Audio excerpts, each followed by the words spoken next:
3 years ago, at a product launch, I punched my ex-wife Victoria's boyfriend Blake so hard I made him deaf in one ear. I got arrested. Victoria filed for divorce the next morning. While I was sitting in a jail cell, I found out she'd married him. My friends knew how possessive I was. They figured the second I got out, I'd go after Victoria. Instead, I vanished. Until someone called my name at a packed tourist spot. "How many skewers you want?" I asked, keeping it professional. "You want extra spice?" Victoria's eyes filled with tears. You forgot I don't eat spicy food?" I kept my voice flat. "Sorry. We get hundreds of customers a night. Better to ask than guess." For a second, the only sound was her sharp breath, then people shuffling impatiently behind her. "Hey, you ordering or what? This is that TikTok spot. Order up or step aside." Victoria stared at me for a long time, pain in her eyes, before she finally looked down and ordered a few skewers. No spice. I gave her a polite smile. 7 to 10 minutes. "Wait over there, please." Then I turned back to the grill, focused on my work. Every move was quick and smooth. Victoria stared at my cracked, rough hands, then suddenly grabbed the skewer right out of them. "Alex, stop this." I snatched it back, frowning. "Ma'am, please don't mess with my work. There's a line." The guy behind her sounded ticked off. "Lady, are you crazy? You're keeping the guy from making money. You want him to starve?" Victoria looked like she'd been slapped. "What do you people know? Alex is totally wasting his talent here. You wouldn't understand what he's capable of." The customers looked at me, amused. "What, old girlfriend?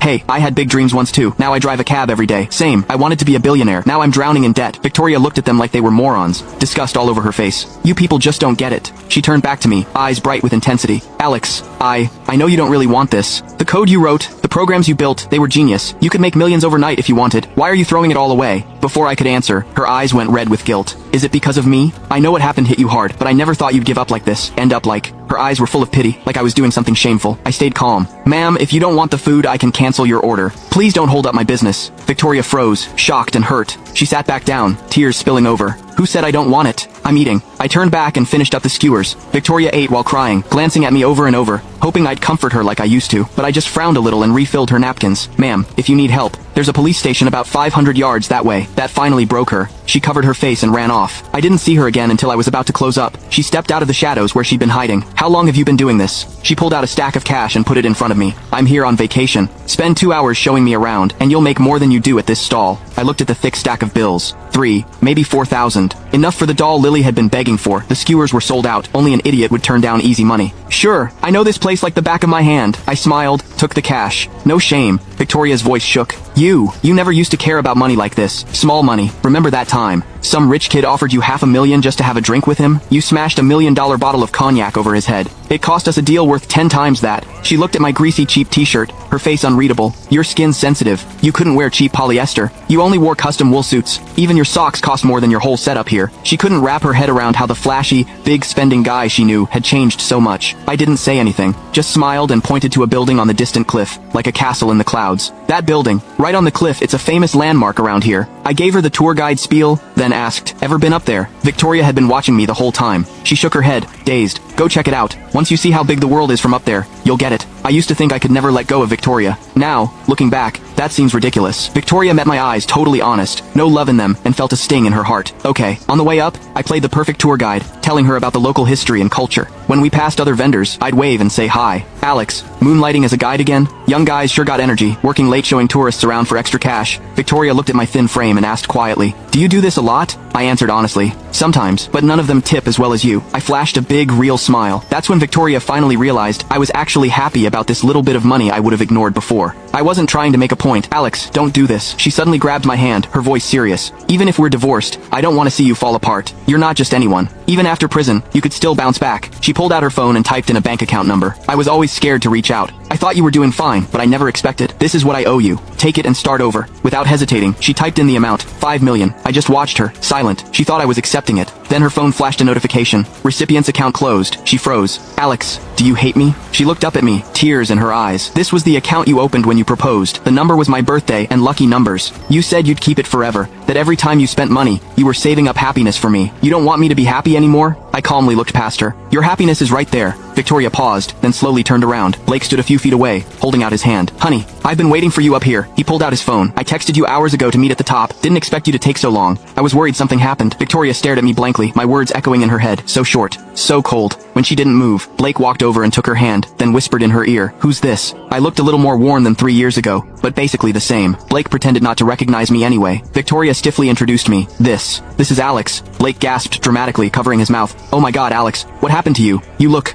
Rough. He looked at my faded t-shirt with disgust. Adi-dai? Alex, seriously, if you can't afford the real thing, do you have to try that hard, wearing such an obvious knockoff? It's just sad. Then he acted like he said the wrong thing and hid behind Victoria, playing scared. Sorry, I'm just blunt. I didn't mean anything by it. Please don't hit me again. Victoria spent millions getting me a cochlear implant. Blake's eyes were full of challenge, but I didn't react. Victoria always thought Blake's bluntness was a good thing, but now it just sounded ugly. Blake, enough. Blake rolled his eyes at me, then whined to Victoria. Okay, wifey, my bad, I spoke without thinking. But Alex really has changed a lot in 3 years. I was just shocked. Blake pulled out a premium black card. I heard Victoria wants to help you, but your bank account must have been frozen 3 years ago, right? This card has 5 million on it. Should be enough to live on for the rest of your life. I reached out to push the card back, but Blake smirked and let go. The card fell into the mud. Blake looked at me apologetically. Oops, Butterfingers. I remember you were a germaphobe, but I guess after selling BBQ for so long you're over that, huh? I heard street food stalls are usually pretty gross. You don't mind selling this stuff for money. Gotta give you credit for toughening up. The customers nearby, holding their skewers, all looked grossed out, second-guessing their food. My eyes went hard, locked on him. Victoria thought I was about to hit Blake and nervously stepped in front of him. I picked up the muddy card and tossed it at Blake's chest. Every ingredient here passes inspection, I said, voice calm and steady. If you've got proof otherwise, go ahead and report it. That seemed to flip a switch. Customers stepped up to defend me. The lamb and beef here are fresh cut and skewered by the owner every morning. We all saw it. He even live streams everything, buying the meat at the market, marinating it. Everything's clean, nothing unsanitary about it. Blake tried to say something, but Victoria, looking pissed, pulled him back. Blake, that's enough. Blake reluctantly shut up. Victoria looked at my cold eyes, and her fingers slowly clenched. I'm sorry for bothering you today. It won't happen again. You've really changed. 3 years ago, Victoria promised that after the product launch, she'd announce our marriage to the media. But when I came out after changing, I saw Victoria walk onto the stage with Blake. She not only called him a tech genius, but also blushed and looked away when reporters asked about her love life, letting everyone assume they were together. I wanted to hold in my anger and confront her after the press conference, but then an intimate photo of Victoria popped up on my phone. The guy in it was Blake. On stage, he smirked at me, like I'd already lost. Back then, I was young and hot-headed. I couldn't let anyone disrespect me. I stormed onto the stage and beat Blake's face in. Victoria remembered that moment too. She gave me a bitter, slightly scared smile. If you'd been as calm back then as you are now, maybe we wouldn't have ended up like this. The second she said that, Blake's face went white. I stayed quiet, mentally checking how much time I had left. Her eyes lingered on me, complicated, then she sighed. Blake was out of line just now. I apologized for him. She took the card from Blake, wiped it clean carefully, and handed it to me. Please take it. I'll feel awful if you don't. Blake's eyes were burning with anger, but he kept playing nice. I looked at Victoria calmly, then stepped back. Since your husband's here, I won't keep you. I don't need this money. I pulled out a few bills from what Victoria had paid me earlier. I was supposed to be your guide for 2 hours. It's 30 minutes short, so I'm giving you a quarter back. I pressed the money into Victoria's hand and turned to leave. Alex, she yelled after me. Can't you just give a little? 3 years ago, just because Blake went on stage before you to introduce himself, you beat him deaf and wouldn't apologize. And now, because of your pride, you're turning down my help. Don't you see you're only hurting yourself? Didn't you say you wanted to build something? Make something of yourself? Look at you now. Your mom's dying wish was to see you settle down with a family. Did you forget? Seeing my expression shift, Victoria pushed harder. Take it. Live a decent life. Find a wife. Have a kid. Think of it as my way of making things right. Just as she was about to shove the card into my hand, a little girl ran into my arms. Daddy, why aren't you home yet? Mommy and I were so worried. I broke into a huge smile, hugged my Little girl ran into my arms. Daddy, why aren't you home yet? Mommy and I were so worried. I broke into a huge smile, hugged my daughter tightly, and lifted her into my arms. Sorry, sweetheart. Daddy got held up at work. The little girl pouted dramatically. You promised we'd watch cartoons together. I know. My mistake. I tapped her nose, and she immediately giggled. Behind us, Victoria stood frozen. Her face had gone completely pale. A child. My child. The man she thought was alone, broken, and wasting his life was standing there with a daughter wrapped around his neck. Then another voice called out, Lily, stop bullying your father. A woman walked toward us carrying a shopping bag. She wasn't dressed expensively, just jeans, sneakers, and a simple sweater. But the moment she smiled at me, the entire world seemed to soften. I took the bag from her automatically. Heavy. A little. She rolled her eyes. You always ask after you've already taken it. Lily pointed at Victoria. Mommy, who's that lady? The woman finally noticed Victoria and Blake. Her gaze paused briefly before returning to me. No jealousy, no suspicion, just trust. The kind that came from years of knowing someone completely.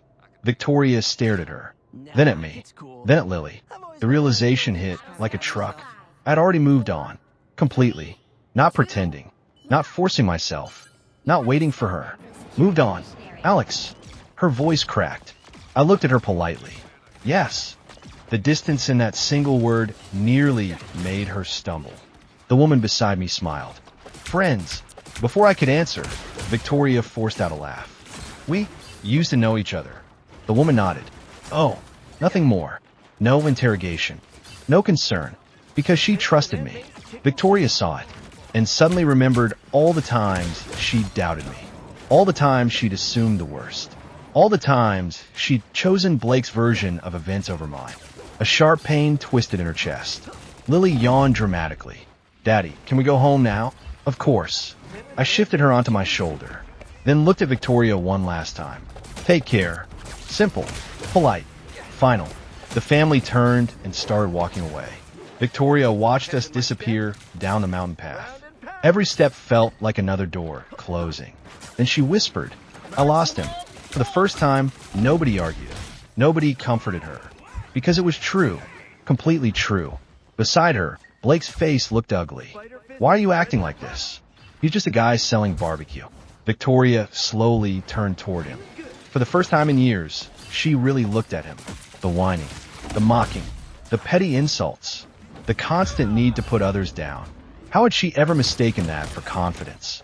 Meanwhile, Alex had spent the entire day being insulted and never once lost control. The comparison was brutal. Blake felt her gaze and suddenly grew nervous. Victoria, do you know something? Her voice was quiet. What? When Alex was at his lowest, he never blamed anyone else. Blake's throat tightened. Victoria remembered something she had ignored for years. The product launch, the photo, the timing, everything. Back then, she'd accepted Blake's story without question. But now, questions started forming. Questions she should have asked 3 years ago. By the time they returned from vacation, Victoria had hired investigators. 2 weeks later, the report arrived. She read it alone, then read it again, and again. Her hands began shaking. The intimate photo that had triggered everything, Blake had arranged it. The message had been sent deliberately. The reporter who leaked the rumors? Paid by Blake. Several business opportunities Alex lost afterward, quietly sabotaged by Blake. The report slipped from her fingers. No. The room spun.